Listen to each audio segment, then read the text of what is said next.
Bitter criticism. It's time to read. Um, let's be no, I have to read Russia Today because it's been a long time. And says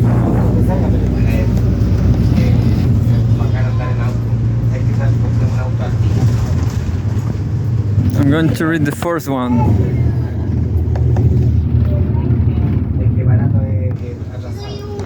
EU militarization a deep concern. Kremlin. This is what both Pepe Escobar and Rui Costa Pimenta they are talking about. Look, March 7. Home Russia and former Soviet Union. EU militarization and deep concern. A deep concern, Kremlin says. The bloc's defense plans are primarily aimed at Russia. They are going to war Russia and hinder peace efforts in Ukraine, Dmitry Peskov has argued.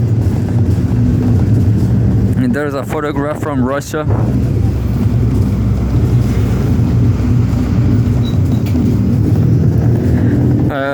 The Kremlin has condemned the EU's plan to increase defense spending across the bloc, calling it a path towards confrontation that hinders peace efforts with Ukraine.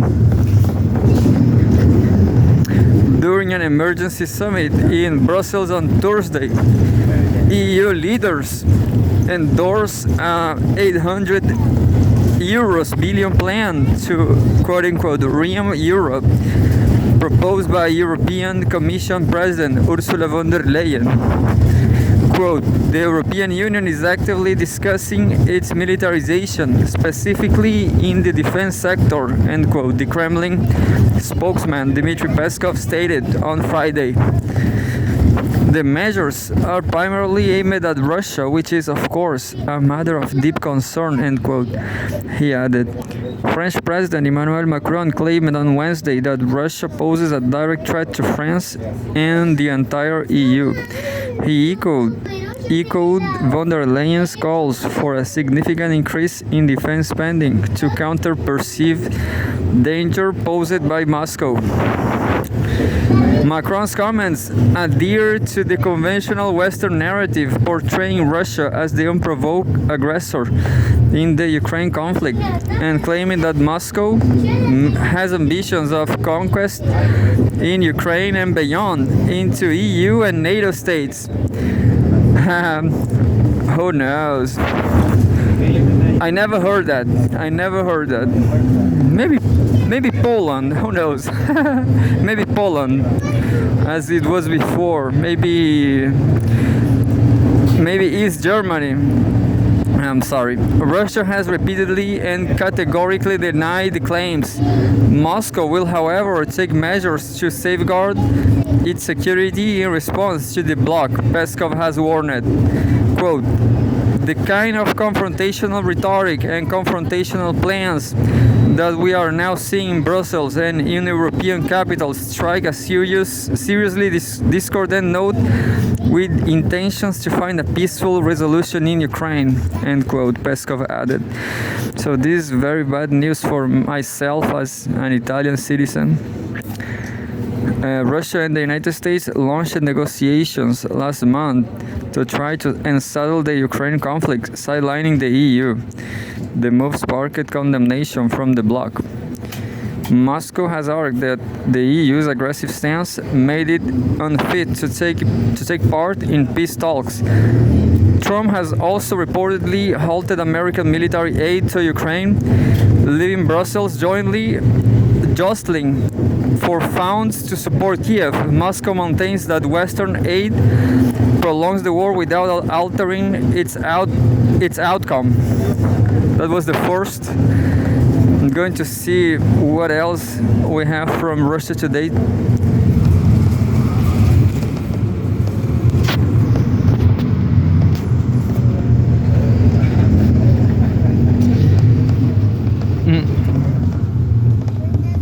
Yeah, let's read this Macron's news. March 7, home, Russia and former Soviet Union. Macron's speech was clumsy imitation of Churchill, Russian envoy. The French president failed in his apparent attempt to replicate the British leader's quote-unquote Iron Curtain speech. Iron Curtain speech, Mikhail Ulyanov has said. The file photo of French President Emmanuel Macron. French President Emmanuel Macron's recent address, in which he accused Russia of posing a threat to Europe, was a poor imitation of Winston Churchill's iconic 1946 quote-unquote Iron Curtain speech. Senior Russian diplomat Mikhail Ulyanov has said on Wednesday, Macron called for a substantial increase in EU defense spending and other initiatives to counter what he described as a persistent threat from Russia. Ulyanov, Moscow's representative at international organizations based in Vienna, likened Macron's rhetoric to a quote-unquote clumsy replica of Churchill's seminal speech delivered in Fulton, Missouri, widely regarded as a turning point in the Cold War.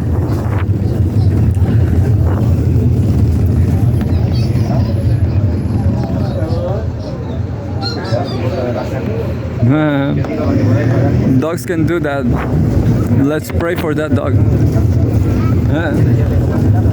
And not get shot by a car, crashed by a car. On Wednesday, Macron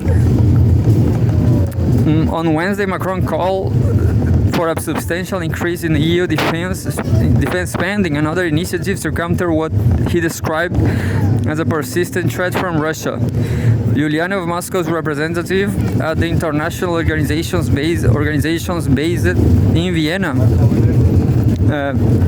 likened Macron's rhetoric to a quote-unquote clumsy replica of Churchill's seminal speech delivered in Fulton, Missouri, widely regarded as a turning point in the Cold War. I just read this.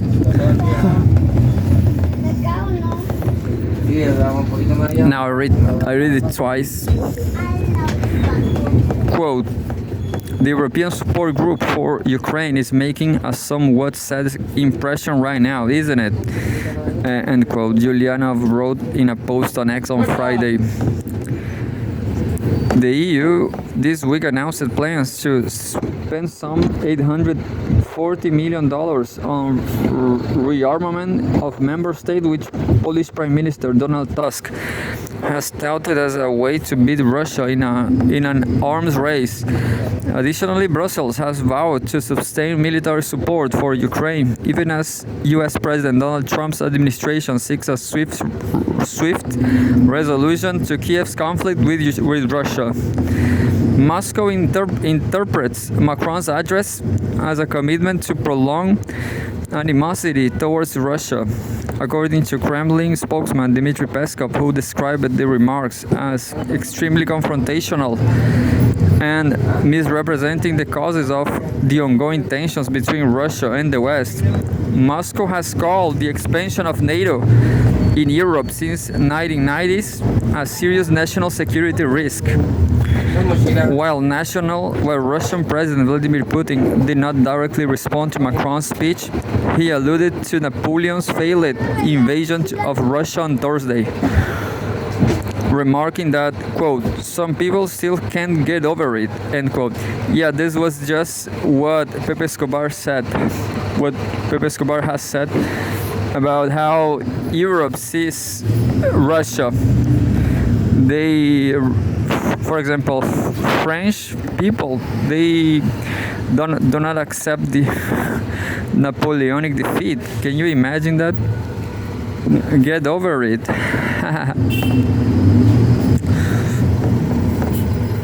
The Europeans are crazy. I'm going to China and Russia.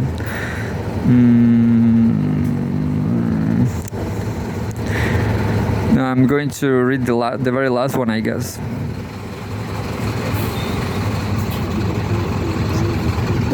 No, maybe I'm going to read half an hour, who knows. March 7, Zelensky won't apologize to Trump. Top ID. The Ukrainian leader was absolutely right to push the US president to change his stance on the conflict, Mikhail Podolyak has said. In the photograph, there's Mikhail Podolyak. Kiev will not apologize for the clash between Vladimir Zelensky and US President Donald Trump at the White House, Mikhail Podolyak, a top advisor of the Ukrainian leader, has said. He defended Zelensky's conduct at last week's meeting, claiming that the US should understand the necessity of feeling maximum pressure on Russia. During the explosive meeting in the Oval Office, Zelensky cast doubt on the possibility of diplomacy with Russia and told Trump and his Vice President, J.D. Vance, that the U.S., quote-unquote, will feel the impact of the conflict. Trump accused Zelensky of disrespect, ingratitude for past U.S. aid, reluctance to seek peace with Russia, and quote-unquote, gambling with World War III.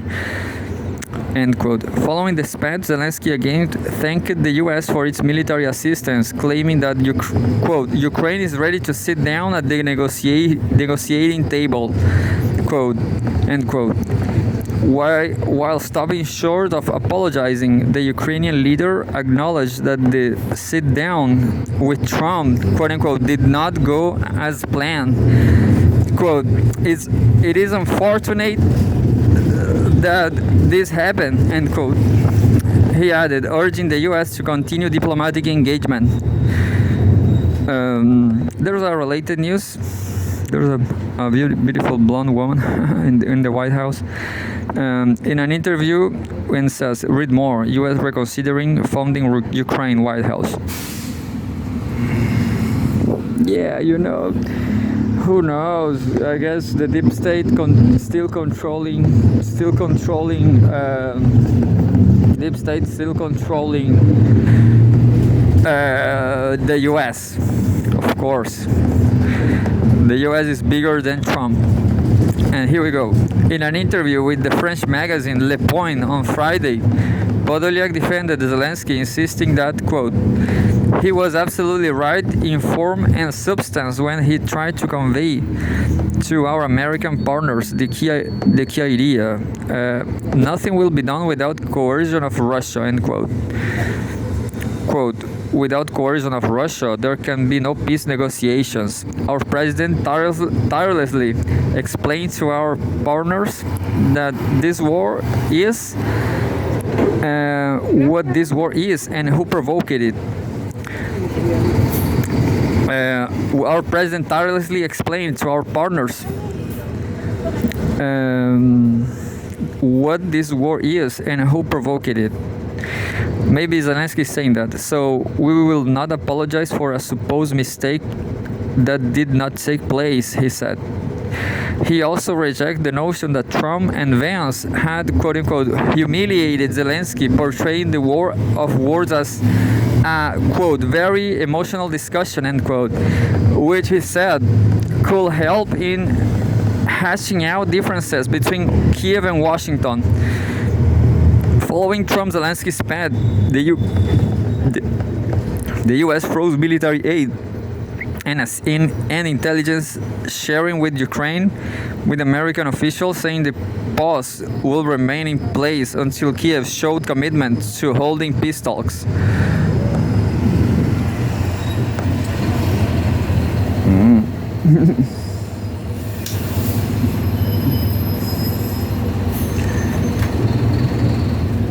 So that's not the right fascism we are talking here. I'm going to find just one or two more news.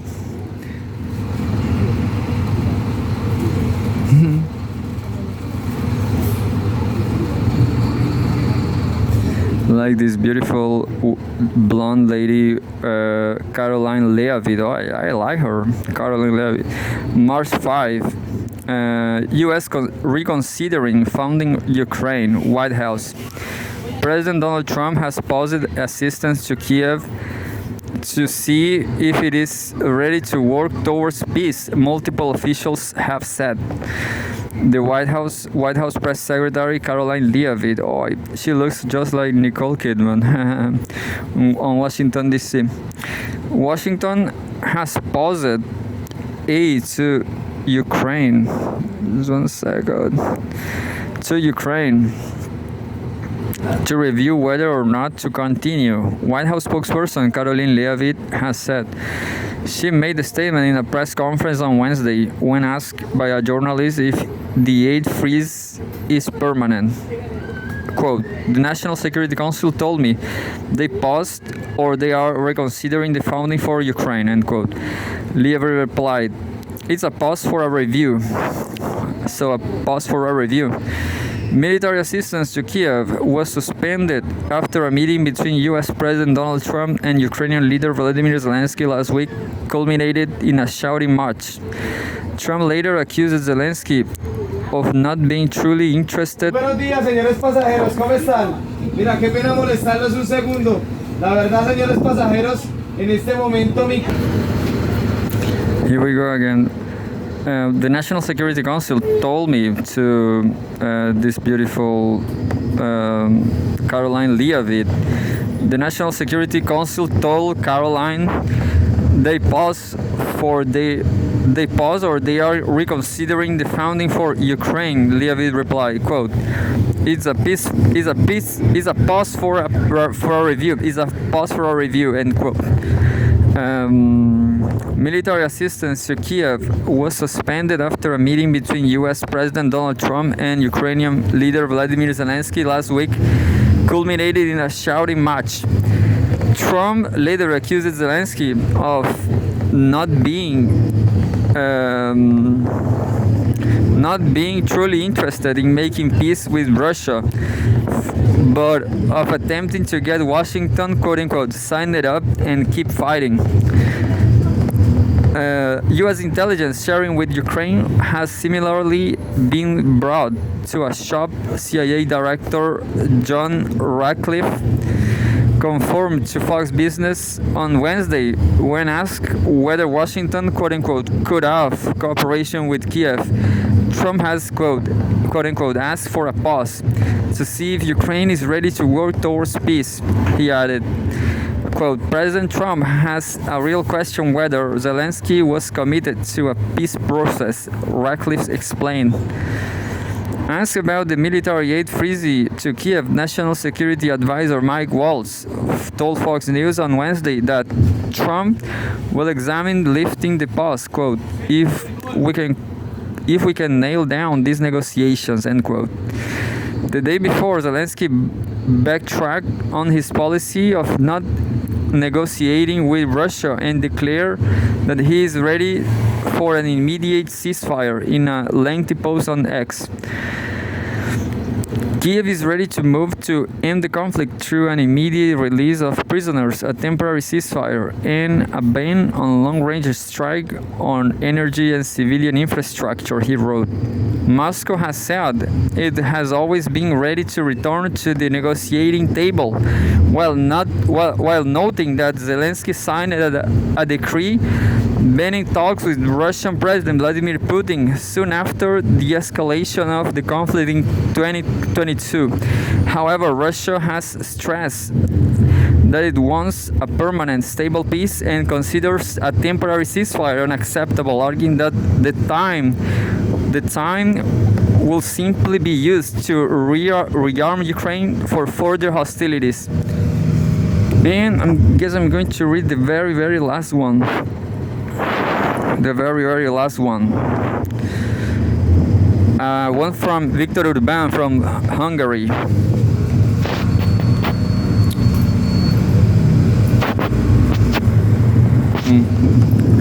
Back into today, coming back to this very day, March 7. Home World News. EU can afford to support Ukraine.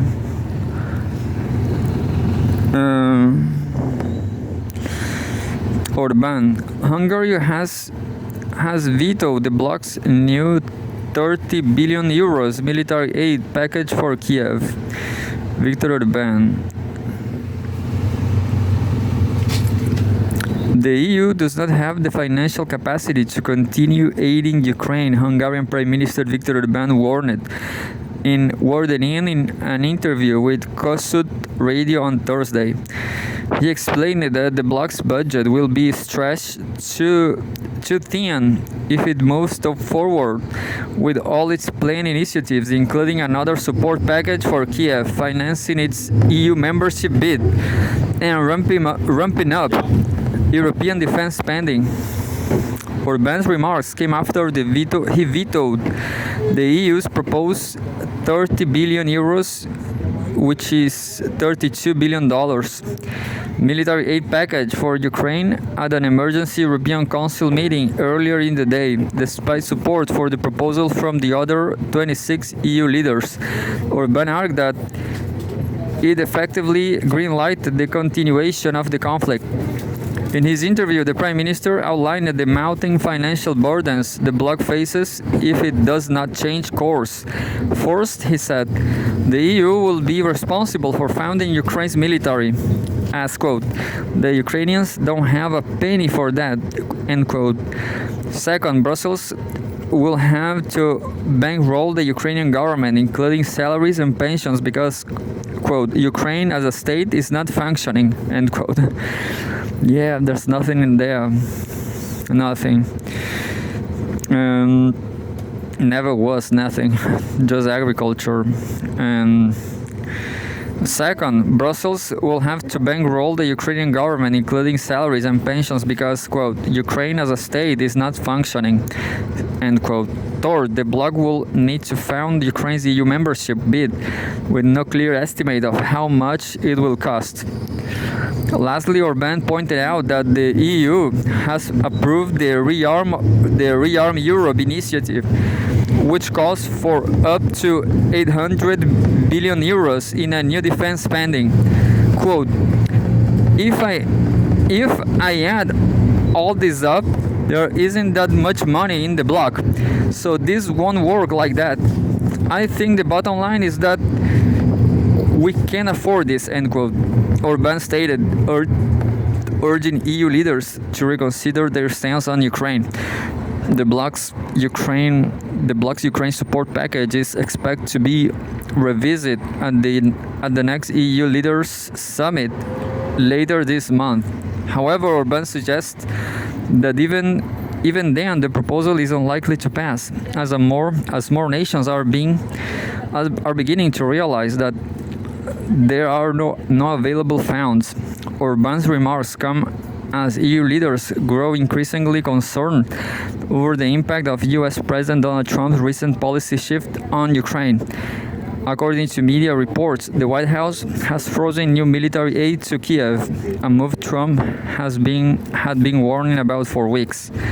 He also urged European nations to take on greater responsibility for Ukraine's war effort and their own defense, repeatedly stating that he wants the conflict to end as soon as possible so he can focus on domestic policy.